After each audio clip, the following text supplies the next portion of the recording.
Bom dia, estudantes do sexto ano.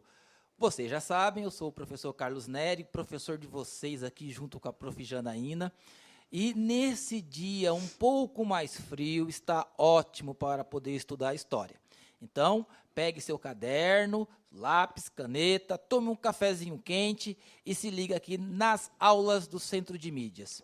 Nós vamos hoje dar continuidade aos nossos trabalhos de revisão do conteúdo aí do segundo bimestre.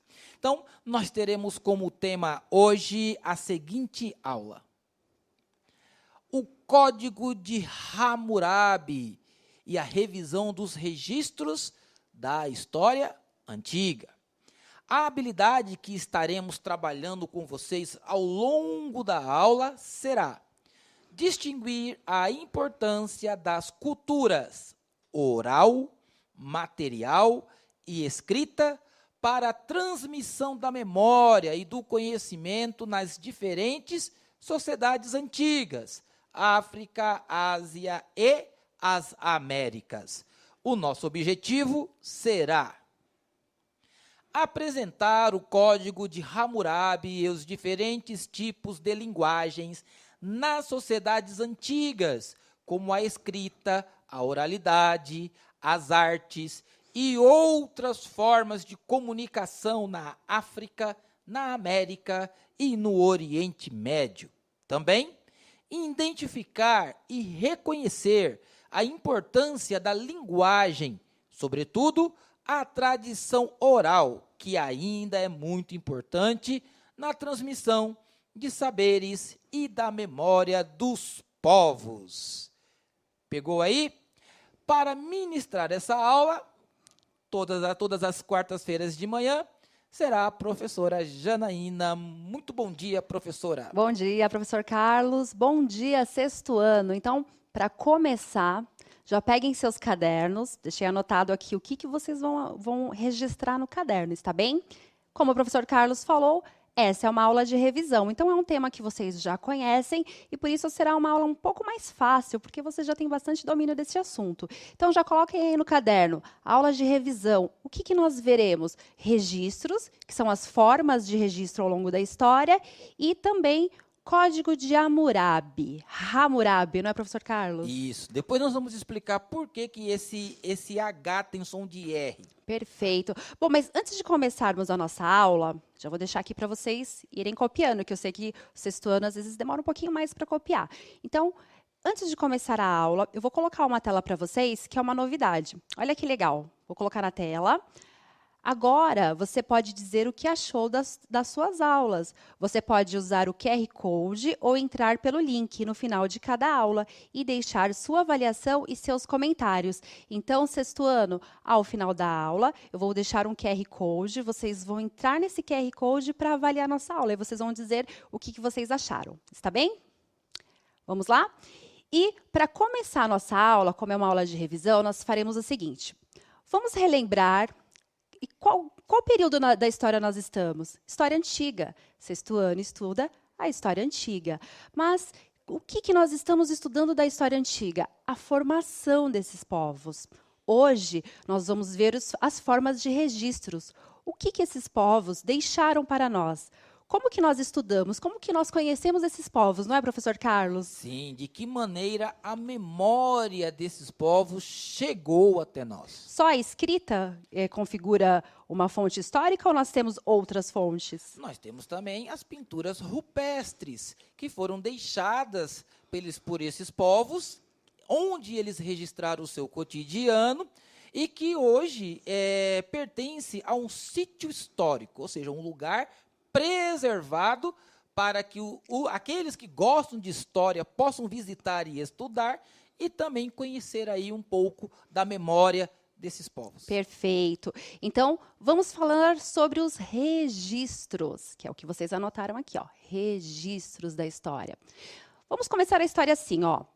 Voltando lá no Neolítico, lá no passado. Nós sabemos que vocês estudaram os povos gregos, os incas, maias, astecas, vocês viram os povos de Roma, mas agora nós vamos voltar, voltem no tempo, volta tudo lá no passado. Voltem no Neolítico, nos povos, aqueles povos pré-históricos, que nós chamamos de homens das cavernas, né? Que são as sociedades mais antigas, aquelas sociedades mais primitivas. Vamos voltar nessas sociedades.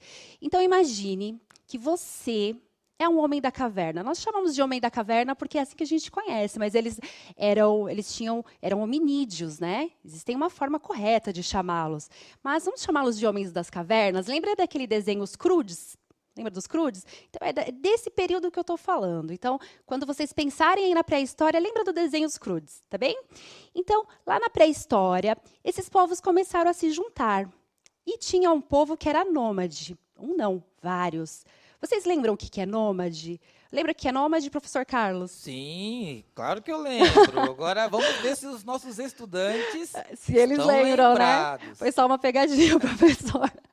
Então, assim, quem são os nômades? São aqueles povos que eles iam caminhando. Então, eles iam caminhando de acordo com a necessidade deles. Então, se eles precisavam de caçar, eles iam atrás das caças. Onde ia a caça, ia um povo nômade. Então, o nômade são aqueles povos que caminham. E tem os povos sedentários, mas deixa eles para mais para frente. Então, imagina que você é um homem pré-histórico. Você é um nômade. Somos uma tribo nômade. E você está caminhando. Aí você encontra um lugar que tem 2 rios. E é um lugar de terra fértil. Você vai continuar caminhando ou você vai preferir ficar naquela terra fértil? E aí, o que você preferiria, professor, se você fosse o homem das cavernas? Você ia continuar peregrinando ou você ficaria naquela terra e ali você formaria a sua tribo? Eu ia fazer uma casinha bem pertinho do rio e ia ver um jeito de plantar. Exatamente. Não ia precisar nem mais coletar, porque agora eu poderia plantar. Exatamente. Então, olha só. Se o professor Carlos ele fosse esse homem das cavernas, né? Homem das cavernas, aí no caso ele já seria um homem já mais evoluído. Ele estaria caminhando, então ele ia parar num lugar que tem rios. Porque ele sabe que ali ele sempre vai ter a abundância de agricultura, sempre vai ter alimentos para ele. Ele não vai precisar ficar coletando. Então, o professor Carlos ele pararia. Muitas sociedades fizeram isso. Muitos povos que estavam caminhando, que eram lá nômades, que estavam caminhando, buscando seus alimentos, muitos deles pararam em um lugar que tinha rios. A isso nós damos o nome de sociedades hidráulicas, porque são sociedades que se fixam, eles param num local onde tem água. Muito inteligente. Mas outros povos continuaram peregrinando e foram buscar novas terras, ok? Mas vamos, então, nos ater a esses povos que fixaram, que deixaram de ser nômades, deixaram de ser viajantes e passaram a ser sedentários. O que é um sedentário? É quem não faz exercício, professor Carlos? Também. Você é sedentário, professor Carlos? Não. Eu tiro pelo menos aí 30 minutos para fazer treino. Como nós trabalhamos muito para montar as aulas, então um dia eu faço hipertrofia e no outro dia condicionamento. Olha que legal. Mas esse sedentarismo que nós estamos nos referindo não é só esse sedentarismo de ficar dormindo, de não querer fazer exercício físico, né? É um sedentarismo diferente. Então, olha só, aqueles povos que estavam lá peregrinando, eles encontraram um lugar com terra fértil. Vamos dar o nome desse lugar. Se chama Mesopotâmia. O que é Mesopotâmia? É uma terra com 2 rios. Então, é uma terra que tem 2 rios. Rio Tigre e Rio Eufrates. Mesopotamos. É assim que se escreve na palavra grega. Mesopotâmia é uma palavra grega. Então, Mesopotamos. Meso, entre, potamos, rios. Que são esses rios que a prof está discorrendo para vocês. Exatamente.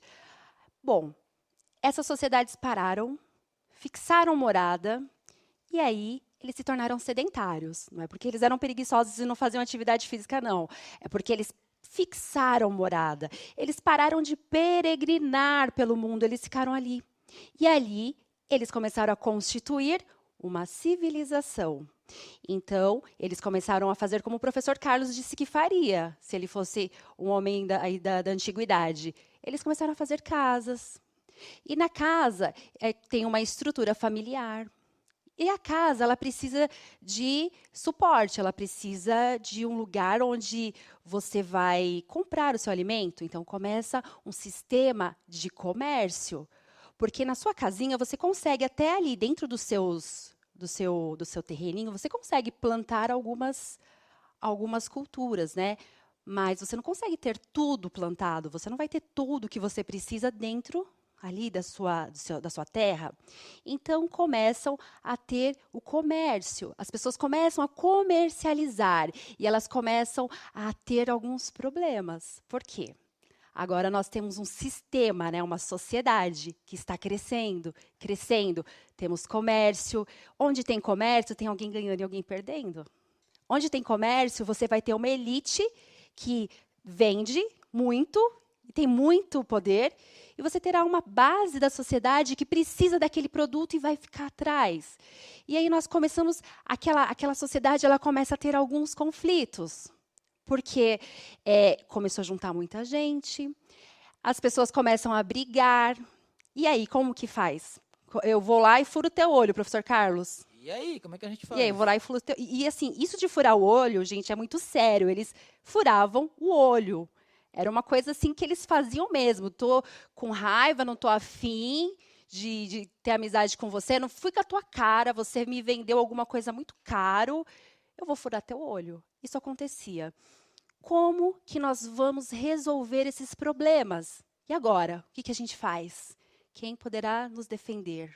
Tem que criar lei, não é? Precisa de lei? Precisa de É lei. muito importante, professor Muito Carlos? importante. E aí, vocês acham que é importante lei? O que que vocês acham? A lei é importante? A lei ela vai garantir que as pessoas convivam melhor dentro de uma sociedade? Porque lembra, essa sociedade que nós estamos falando, ela é muito antiga. É a primeira civilização. A Mesopotâmia, ela é conhecida como o berço da civilização, tá bem? Então, eles agora estão formando uma estrutura muito grande. A população está crescendo. E temos comércio, temos uma elite, temos vários problemas. E se por acaso eu vou e mato o filho de alguém, o que acontece? Precisamos de uma lei. Então, quem vai garantir essas leis? Quem que vai defender esse povo? Hammurabi. Por que não Hammurabi, professor Carlos? Porque, como nós estamos estudando aqui a história antiga, os alfabetos, eles não são iguais. Então, o nosso alfabeto, ele tem muito ali, tanto do grego como do latim, né? Principalmente aí a letra J. Então, lá na antiguidade, não existia a letra J e nem a letra H. Então, esse H que aparece, né, aportuguesado, ele vai ter o som de R. E é mais ou menos aí como, por exemplo, no alfabeto hebraico, onde você vai ter duas letras que podem ser representadas por H, né? O Re, de uma maneira bem suave, o Re do rato, né? E também o Reit, de uma maneira mais escarrada, né? Mais forte, um brando e um mais forte. Então, esse H da língua suméria, que nós colocamos como H, ele vai ter um som de R de uma maneira bem suave. Então, será Hammurabi. Hammurabi. Isso. Escarrado, assim. Não, esse é um R mais forte. Ah, sim. Então, o H que está ali no nome, né, de Hammurabi, ele será bem áspero. Então, é bem suave. Então, assim, é Hammurabi. Hammurabi. Hammurabi. Bem suave. Hammurabi é o imperador que vai criar o primeiro código de leis. Mas antes de explicarmos aí o que é esse código de Hammurabi, eu tenho uma pergunta para vocês. Eu vou deixar na tela. Você sabe o significado de olho por olho, dente por dente? Deixaremos 2 minutos e aguardamos as respostas.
vamos lá. Parabéns, estudantes. Vocês estão participando brilhantemente aqui no chat. Eu estou colhendo aqui as respostas de vocês. E vamos ver o que vocês estão escrevendo aqui. Vamos lá, eu estou aqui ligadinho no aplicativo do Centro de Mídias. A Paula, ela está dizendo o seguinte, que olho por olho, dente por dente, faço com você o que você fez comigo. E aí alguns estudantes estão dizendo sim, outros não, mas existem algumas respostas bem contextualizadas, né? Por exemplo, do Felipe, sim, é pagar com a mesma moeda aquilo que foi feito. Parabéns, Felipe, é isso mesmo. E aí, prof, os estudantes como o Samuel também estão nessa mesma linha, né? Que é cobrar da mesma forma, dar na mesma moeda, e as respostas estão sendo contextualizadas dentro desse princípio. Eu estou sentindo falta aqui do nome das escolas. Coloque aqui o nome das escolas e a região que você estuda para nós falarmos aqui também, ok? Prof, tá dentro desse contexto aí. Eu passo para uma pessoa, eu devolvo aquilo que ela me deu com a mesma moeda. Perfeitamente, ótimas respostas. Realmente, a lei de Hammurabi, né, o código de Hammurabi, ele é baseado na lei de Talião. O que é a lei de Talião? É olho por olho, dente por dente. Então, se eu furar o teu olho, você tem o direito de furar o meu. Mas não é todo olho e não é todo dente que vai ser furado da mesma forma. Porque vocês lembram que nós estávamos falando que essa sociedade ela está hierarquizada? Então, tem olho que vale mais e tem olho que vale menos. Tem dente que vale mais e tem dente que vale menos. Então, depende de quem é esse olho. Quando nós começamos a entender o código de Hammurabi, que é esse primeiro código de leis que nós temos registros na história, nós percebemos que essa sociedade é hierarquizada, sim. Vocês vão ver isso através das leis, porque tem uma lei que ela vai dizer assim, se eu matar o seu escravo, então eu vou lá e mato o seu escravo, quem está saindo prejudicado? A pessoa que morreu, o escravo que morreu? Não. Quem está saindo prejudicado é o dono do escravo. Então, eu não vou pagar com a minha vida, eu vou pagar em pratas. Percebem como essa sociedade está hierarquizada? Porque eu mato o seu escravo. Então, se fosse mesmo olho por olho, dente por dente, eu teria que morrer. Só que, como eu estou matando um escravo, que a vida dele vale menos, eu vou pagar em prata. Agora, se eu mato uma pessoa da elite, aí já era. Aí é morte mesmo, está bem? Essas leis, elas foram escritas em pedra. E por isso que hoje no Código Penal Brasileiro nós temos as leis pétreas, né? As partes pétreas, que são aquelas partes da Constituição que elas não vão ser alteradas, são escritas em pedra, elas não mudam. Vou colocar para vocês uma fonte que está no caderno do aluno. Na tela. Professor Carlos, pode fazer a leitura? Vamos lá. O Código de Hammurabi e o Código Penal Brasileiro. O Código de Hammurabi surgiu no século 17 antes da Era Comum, ou antes de Cristo, e reuniu as leis da região mesopotâmica feitas pelo rei da dinastia babilônica. Com o objetivo de unificar o reino por meio de leis comuns, esse código foi divulgado por meio de cópias e distribuído em todas as regiões do reino. No século XX, Era Comum, foi elaborado em nosso país o Código Penal Brasileiro, formado por um conjunto de normas utilizadas pelo Estado, visando a prevenção e a reprimenda àqueles que prejudicassem a segurança e a ordem social, definindo e tipificando os crimes e respectivas penas. Perfeito.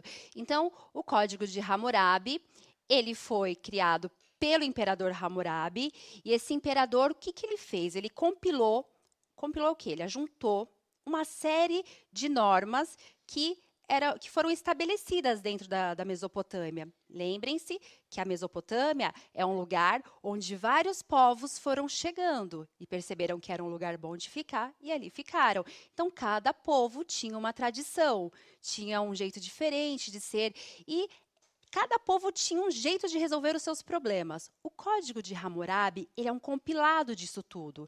Então, Hammurabi ele junta todas essas formas de resolver um problema e coloca na pedra, coloca no Código de Hammurabi. Então, ele foi resolvendo aí pequenos delitos, pequenas situações. Por exemplo, a partir do Código de Hammurabi, só é considerado casamento se tiver lá no registro. Tem que ter um registro para ser considerado um casamento.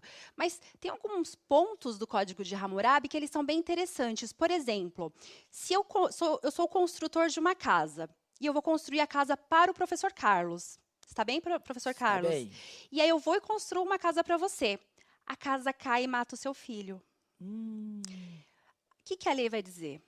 Como que eu vou retribuir? Como que vai ser aí, como que ele vai ter justiça, né? O professor Carlos. Olha só, se eu sou o construtor, construí a casa para o professor Carlos, a casa caiu e matou o filho dele, segundo o Código de Hammurabi, o meu filho vai ter que morrer. Isso é o olho por olho, dente por dente. Outro exemplo interessante do Código de Hammurabi. Se uma pessoa cai no buraco, estou andando lá, cai no buraco e me machuquei. A pessoa que fez aquele buraco, ela vai ter que ir lá no buraco e cair também. E se ela morrer, vamos supor que eu caio no buraco e morro.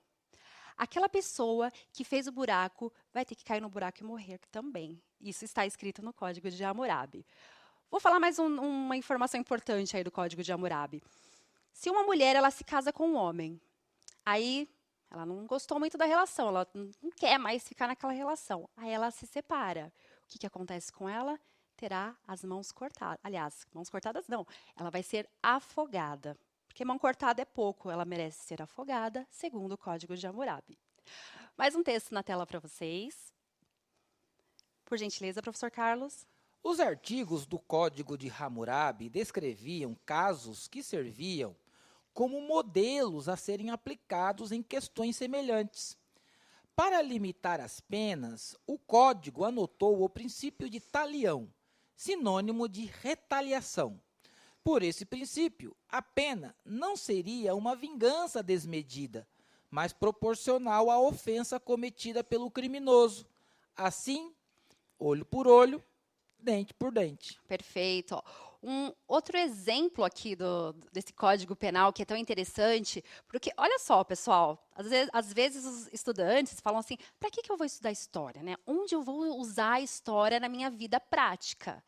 Poxa, gente, se até a legislação brasileira, se o mundo ocidental todo se baseou nas leis do Código de Hammurabi, se o mundo todo se baseia nas leis do Império Romano, é porque a história ela faz sentido.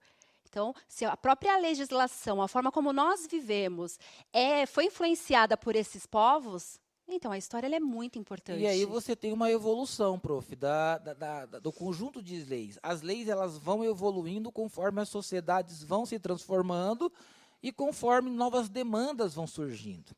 Então, o que acontecia com a mulher lá que se divorciasse no Código de Hammurabi? Ela era afogada.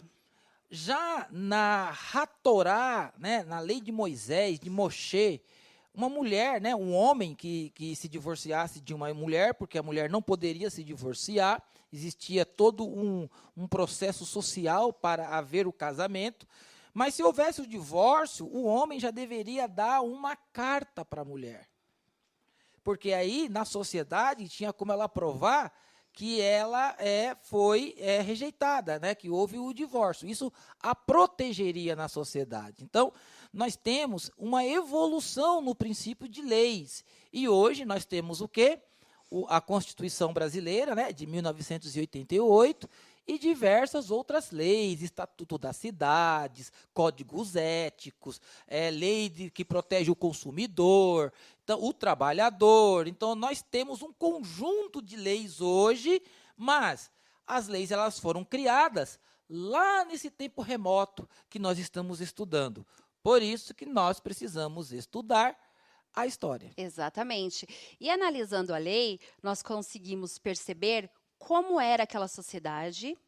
Então, ó, a sociedade que nós estamos aqui expondo a vocês, que é a Mesopotâmia, ela era extremamente patriarcal e hierarquizada. Então, significa que o papel do homem era muito importante e que as elites tinham privilégios, obtinham privilégios. E como o Código de Hammurabi ele foi escrito em pedra, então demorou muito para ter alguma alteração naquela sociedade. Foi uma sociedade que ficou por muito tempo seguindo os mesmos princípios, o que não acontece hoje. Hoje a sociedade ela vai estudando, verificando como foi no passado, quais são as demandas dessa sociedade atual e as leis vão sendo alteradas. Mas mesmo assim, existem cláusulas pétreas, que é como se eu estivesse dizendo assim, ó, escrito em pedra, não vai mudar. O que é uma cláusula pétrea? Nossos direitos individuais, direito à vida, por exemplo, isso não vai mudar. Está bem? Mas algumas outras leis podem mudar, leis orçamentárias. Vocês percebem também que ao longo da história o papel da mulher ele mudou. A mulher ela conseguiu novos espaços. Nós temos leis que protegem as mulheres. Então há um avanço, como o professor Carlos falou. Eu ia falar para vocês de um detalhe do Código de Hammurabi e acabei mudando de assunto. No caso, se um filho bater no pai, o que você acha que acontece, professor Carlos? Se um filho bate no pai? Complicado, né? Complicado. Complicado, uma situação bem complicada. Hoje em dia, nós levaríamos no psicólogo, conversaríamos, íamos mediar a situação. O que você acha? Pode bater na criança? Não, né? Não pode Não, bater. né? Vamos trabalhar conversar, aí. né? Isso, vamos partir do princípio da educação. Perfeito. Hoje, nós conversamos. Olha, que absurdo, não pode bater no pai. Mas vocês acham que lá na Mesopotâmia era assim? Não. Cortava-se a mão do filho. Bateu no pai, corta a mão. E aí a dor, mesmo o pai passando por essa situação, eu acredito que a dor maior para o pai seria ver o filho perder nas suas mãos. Perder nas suas mãos, né? Então, que bom que nós estamos no século XXI, né? Que é um século onde as pessoas conversam, estamos no tempo do diálogo, e porque se fosse lá no tempo da lei do olho por olho, dente por dente, é mão cortada, não tinha conversa. Essa era a lei, estava na pedra, foi escrita pelo imperador Hammurabi. E quem que deu essa lei para Hammurabi? Quem que foi lá e falou as leis para Hammurabi? Segundo a mitologia agora, porque nós sabemos que essa lei, o código, né, de Hammurabi, é um compilado de leis de coisas que já aconteciam, né, de situações que já aconteciam, mas de verdade, assim, para eles, da onde veio? Foi uma inspiração divina. Então, vou colocar para vocês uma tela, na tela. Estátua em alto relevo com duas pessoas. Uma delas representa o Deus Sol, entregando um pergaminho com as leis para todo o Império de Hammurabi. Então, segundo a mitologia, o próprio Deus Sol, que é esse que está sentado, ele entrega a lei para Hammurabi. Então, é uma lei sagrada. E nós começamos a perceber a mitologia por trás da lei. Então, sigam a lei. Esse é o recado. Sigam a lei, porque ela foi nos dada pelo Deus Sol. Se o próprio Deus Sol entregou a lei para Hammurabi, para o imperador, então todos têm que seguir. Essa é a parte mitológica da lei, está bem? Vou colocar mais uma tela para vocês. Vamos lá. Então, agora vamos lá. A partir do que foi estudado, reflita e anote suas considerações sobre a importância das leis para se viver em sociedade. Vou deixar 2 minutos e vocês respondam para nós no site, no chat. Chat. Eu ia falar site.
Legal, tem bastante respostas aqui, as escolas estão participando aqui da aula.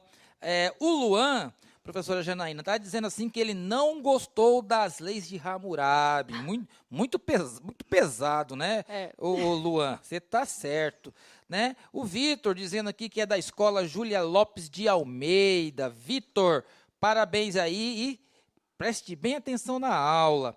E aí nós temos aqui o Gabriel dizendo, porque antes havia muita matança e hoje tudo é resolvido de forma mais civilizada, ou seja, as leis proporcionam aí essa civilização.